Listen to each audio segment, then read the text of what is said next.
Hi, Ben Friesen here, and I'm one of your tournament directors for the Los Angeles ABT Online Open.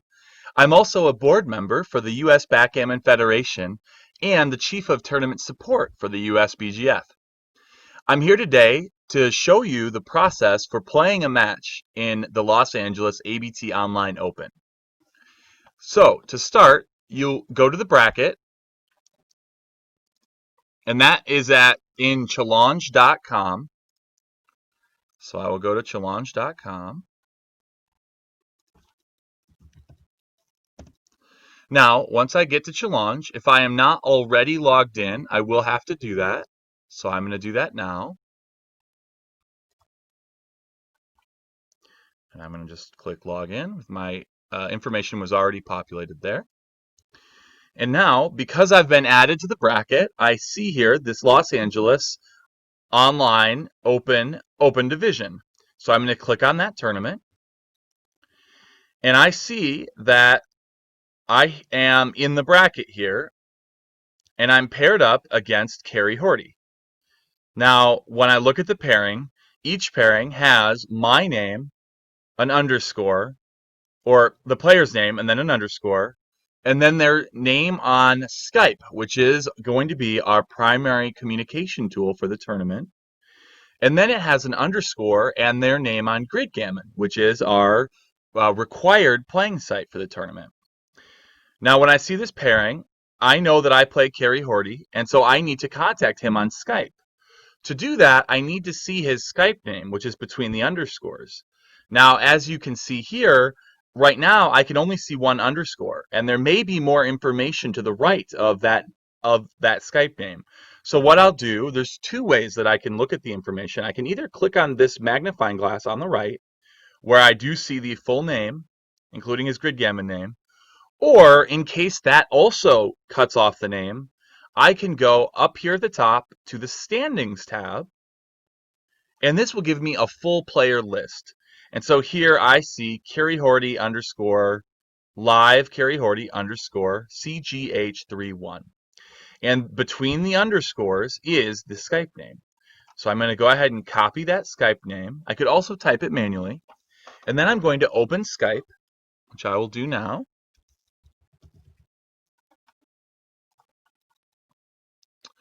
And let me just show you Skype here.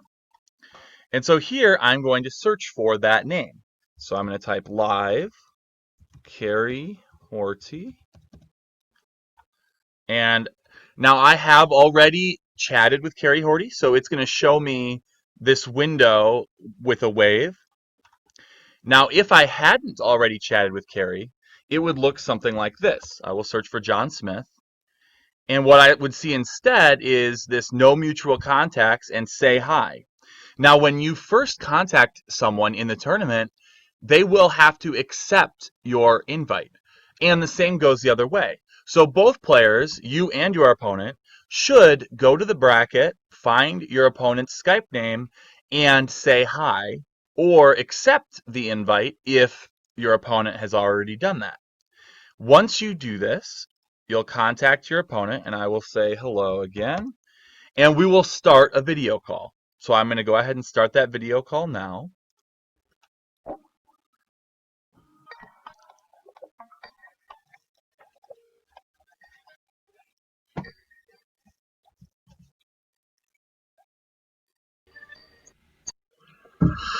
Okay, so we have Carrie on the line. Now, Carrie, if you would, turn on your video, which is, of course, the requirement for the tournament. Now, I don't know if they're going to be able to hear you, Carrie, but that's okay. The first step, once we get connected, is to start our recording. So to do that, in Skype, I'm going to click on the ellipse in the bottom right-hand corner, which is the 3 horizontal dots. Once I click that, the option pops up to start recording. Now I'm going to start the recording. It's going to notify me at the top that the recording is starting. And it also will tell me, to make sure I notify my opponent here that we are recording. Now, if Carrie was to start the recording, it would look a little different. So I'm going to stop the recording. And Carrie, why don't you go ahead and start it?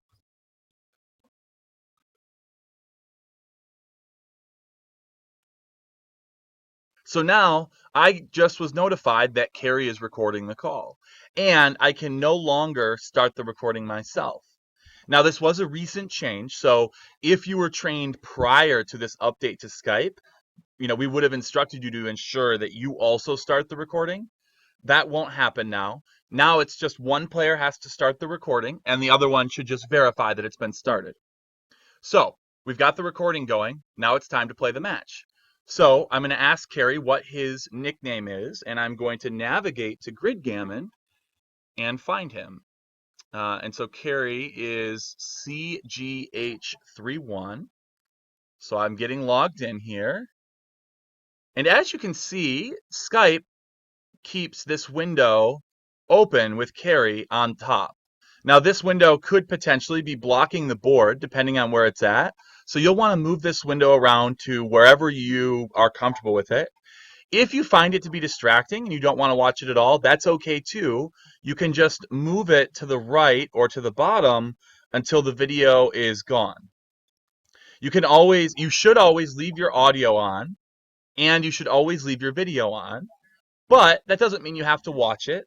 You do need to have your speakers up, turned up, just in case your opponent needs to talk to you, ask you a question. And this is a great way, for example, if you need to take a break, you can let your opponent know that you need to take a break and that you'll be right back. And you go to the bathroom or whatever you need to do. This should be treated like a live tournament. So this video the intention is to have an open line of communication, just like you were sitting across the board. So we'll go ahead and start the match.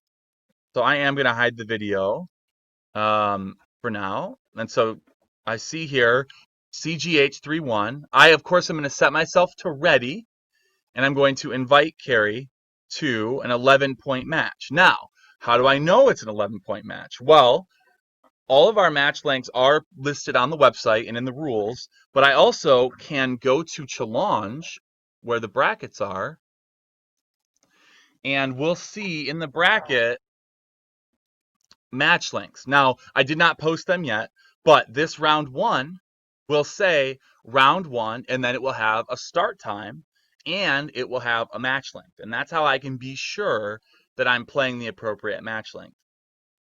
So we'll go back to the match, and I'm just going to invite Carrie to a 5-point match for the sake of the demonstration, rated, doubling cube on, and I'm going to click invite, and Carrie will accept, and we can start playing. Now I want to walk through a few settings just to ensure that everyone has already set them properly. They are included in the instructions that will be emailed out, and I will also list them, an upload or a download to them in the YouTube details for the video. So the options that we need to ensure are set properly are options, general properties, sound, and that sound should not be enabled. This is to ensure that there's not too many distractions on this open audio line that you have with your opponent. And the other setting is options, autosave, and we want to ensure that we're saving games automatically when I'm playing this top box, and that we have the formats selected. At a minimum, we must have text and snowy grid gammon, but I would recommend that all three are checked. The grid gammon file has its own unique features, and it interacts better with grid gammon in case we need to restore the match. Now, that being said, as long as you have snowy enabled, you're satisfying. I'm sorry, snowy and text enabled, you're satisfying the requirements for the tournament. The save folder should be somewhere in a folder that you have access to. If Grid Gammon notifies you to something along the lines of save game has failed, or game could not be saved, then that means that you're saving it to a folder that the software doesn't have access to, and you need to make sure you get with your tech coach or you contact me or Patrick as one of the directors so that we can get that fixed for you. If you get that pop-up, you will not have your match file at the end of the match. Okay, so back to the match. I'm going to play a few turns, and then Carrie's going to play a few, and then we will resign just to move along on the demo here. So, in fact, I'll just go ahead and resign now. And I'm going to resign all 5 points to ensure that we end the match. Okay, so now I'm going to exit the game, and you'll see here that I got a notification in the chat that my match with CGH31 has been saved. So now I know that the match file exists. So now that the match is over, I will end the call with Carrie. So I'm going to hit this end button. Thank you, Carrie. Bye-bye. And I will see that this video pops up in our chat history. Now, you see this black box with the play button. Oh, and actually that's a previous recording. So this is the current recording because Carrie started it. In this recording, or on the same line of this recording, there's an ellipse, this vertical ellipse. So if I open Skype to full screen, the ellipse is actually all the way here on the right. So it's going to be horizontally all the way to the right. And I click on that ellipse, and I click forward. Now, the match or the video file should be sent to me as the director. Now, I'm just going to go ahead and search myself here. And I'll send it. Now, once it's sent, I then have to send the match file. So I'm going to come here, click on Add File. I'm going to navigate to where my match files are being saved. And I'm going to send the SGG file between CGH31, Carrie, and myself. I'll click Open. Now, once I click Open, the file shows up here, but it has not been sent. I must click on this blue arrow or hit the Enter key. So now the file has been sent. I can now minimize Skype, and I can go back to Challonge. So let me open that up here. Now I'm going to report the win. Now I'm not going to show you that in this live or in this bracket for the LA Open. I'm going to log into a different account and show it to you in a test event as the admin. Now when your tournament goes live, when you are assigned an opponent, you will see a bracket or like a little icon pop up. Let me just remove a couple people so they don't get notified here. All right, so I'll start the tournament.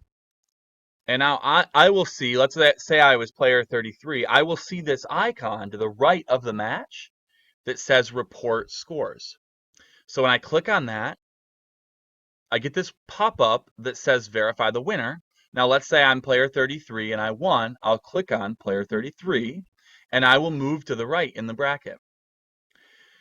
Once you're done with reporting the win, you then are done with that round and you're waiting on your next opponent or the next round start time, whichever is first, or whichever comes first. So if the start time, if you've come to the start time, then you should be on your computer ready, waiting for your opponent if necessary, or starting your match. Now, just like live tournaments, you have 10 minutes to start your match, and I won't go into all the rules, but they are listed on the website. And if you have any trouble finding them, let me know. Let Candace know, let Patrick know. We'll make sure you have all of the information that you need. All right, I think that's it. If you have any questions, make sure you let us know. And I hope everyone has a wonderful time, and I wish everyone could win. Thank you, and have a wonderful day.